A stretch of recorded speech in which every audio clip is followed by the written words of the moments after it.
The console view is one of the few views where the timeline isn't visible. It's opened by selecting it in the View menu or pressing Alt+2. It's designed to look like a hardware mixing console, and it's primarily used to make mixing easier, but we'll take a brief look at the interface here. It's a collection of channel strips, and each strip corresponds to a track or bus in the track view.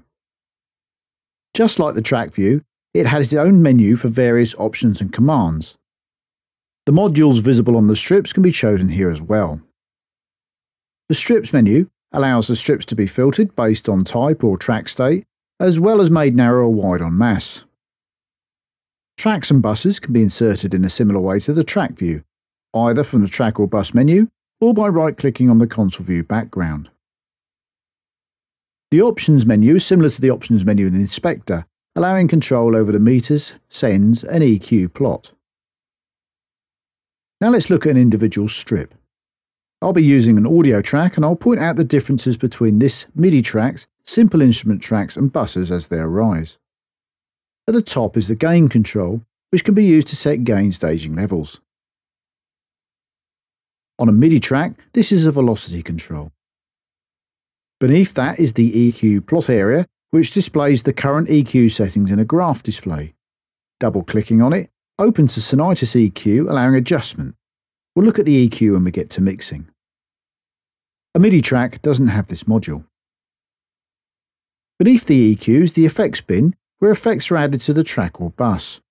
Right-click to add effects or effects chains.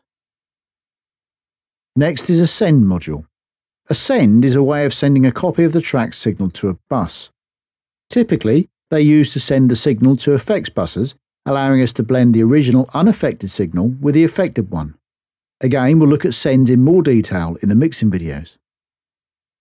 MIDI tracks don't have the send module, there's no audio to send, but there they have channel, bank and a patch assignment controls instead. They display the current selection and can be changed by clicking on them. Beneath the send module is the mute, solo, and record, or the MSR module. These widgets, along with others in the module, are used for track control. Again, I'll cover these in future videos. The pan control allows the track audio to be positioned in the stereo field, and the track fader adjusts volume level. The meter beside the fader displays audio levels. On a MIDI track, it indicates note velocity.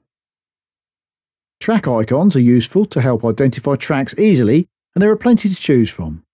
Right-click on the icon to load, change size or reset them.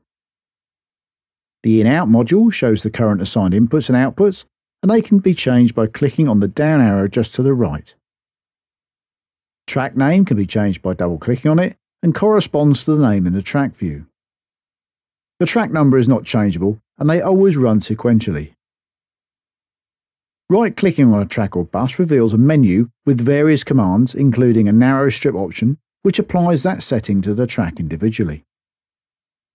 Tracks and buses can be reordered.